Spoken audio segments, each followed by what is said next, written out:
It's often too easy in our modern lives to lose touch with the natural world. Charlie Annenberg and Explore.org have bridged this disconnect by opening a window to the wild with an initiative called Pearls of the Planet. High-definition cameras broadcast everything from Alaskan brown bears to Maine ospreys to pandas in Ya'an, China. Live online at Explore.org. Here are some of the stories behind these incredible portals into nature and a look at the people who have made Pearls of the Planet a reality.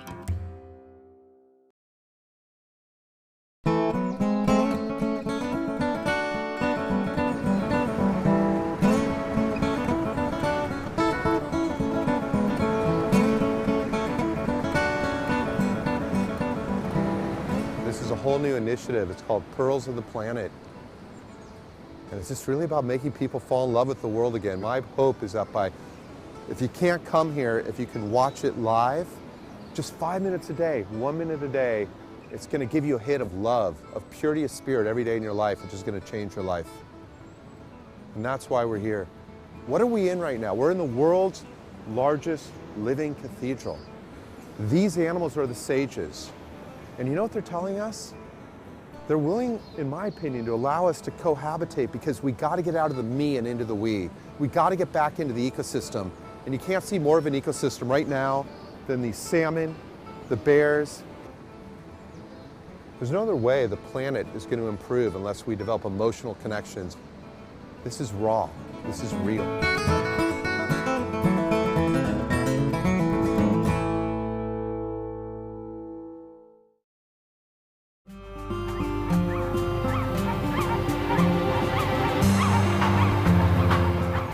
We're at Brooks Camp, which is deep within Katmai National Park in Alaska. Katmai National Park was established in 1918 as a result of an eruption that occurred in the Valley of 10,000 Smokes. The mission of Katmai National Park is to protect and preserve that area for future generations, yet still allow for people to come in and enjoy it today. My name is Roy Wood, and I've been a National Park Service Ranger for 28 years and the Chief of Interpretation at Katmai National Park for 10. July is a pretty special time to visit Brooks Camp because it's when we get the primary rush of salmon into Brooks River. And when you have that many salmon in there, it's an irresistible draw to the bears. And that's what draws in the 70 to 80 bears that we may see. I'm on a bear trail. Not a human trail, a bear trail that's been created for thousands of years. And at any given moment, you might find a brown bear. You see like here, every bear has put their foot in exactly the same spot for thousands of years and just worn into the ground. What is the habitat in which the bears are living here? What type of trees and vegetation? In particular here, this forest is composed mostly of white spruce. We call them salmon trees sometimes because the salmon spend most of their lives out in the ocean. And when they're in the ocean, they're collecting nutrients from the North Pacific. And they enter the streams. When they die, those nutrients are released into the surrounding forest. And that's what enables this forest to actually exist. It's amazing, the synergy between the salmon, the bear, the whole ecosystem, and this whole kind of divine. We got something. Do we have a bear off the trail? When you're walking through the forest here, you got to be looking, ahead and around, always scanning, looking for that brown fluff. Do you want to head on out over to the platform and go watch the bears? Yeah, we'll go through a little walk.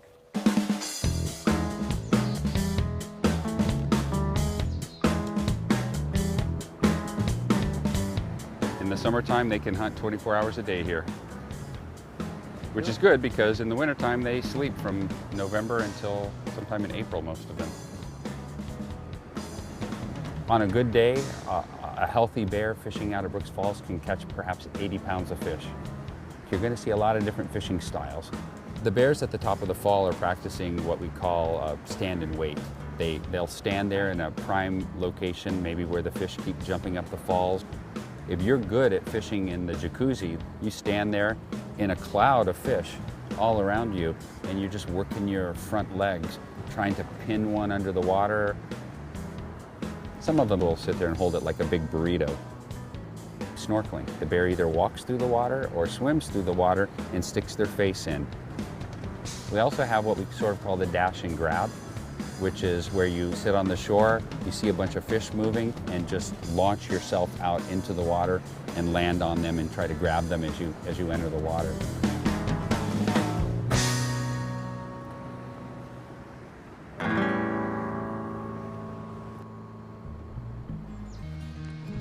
Well, I think the greatest legacy that any of us working in the Park Service can give back to the parks and to the people of the world is making sure that the bears have access to the food, the salmon have clean streams to spawn in, and that every visitor that comes here has a great experience with these bears in this beautiful setting.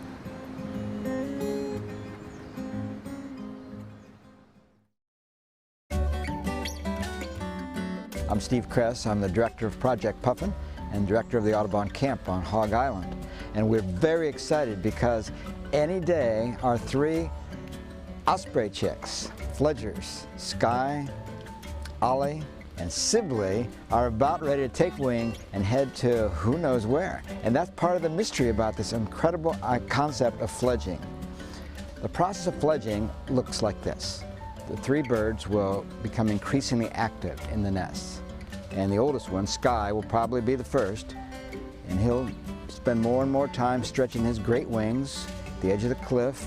He'll exercise, he'll build up his chest muscles, and he soon will be launching himself off first into the air, just above the nest, then he'll settle back down into the nest.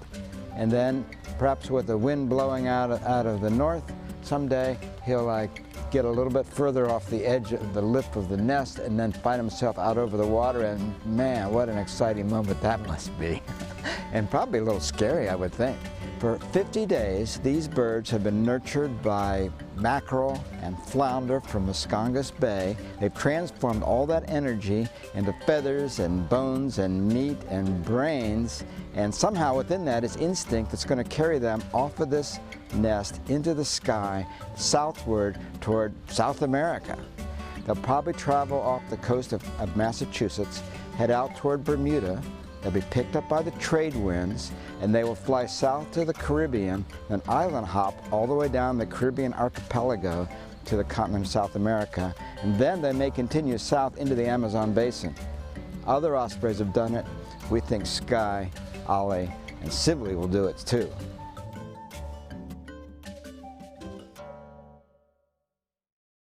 I'm Caroline Poley, and I'm the supervisor here at Matinicus Rock. And this is my 3rd year working with Project Puffin as supervisor on this island, and I love it. Last year, I was on the island for 78 days, and they were consecutive.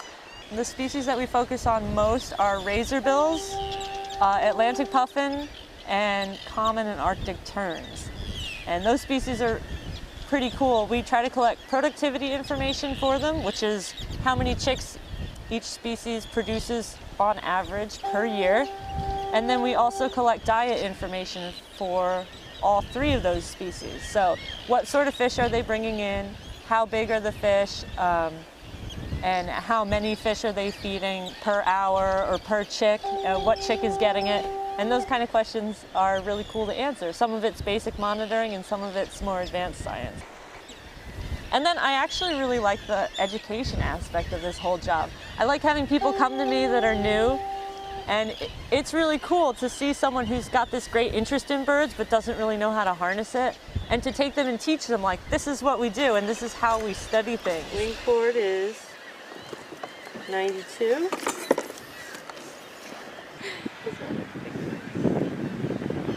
243. It's fun to watch them sort of get it and to really get into it.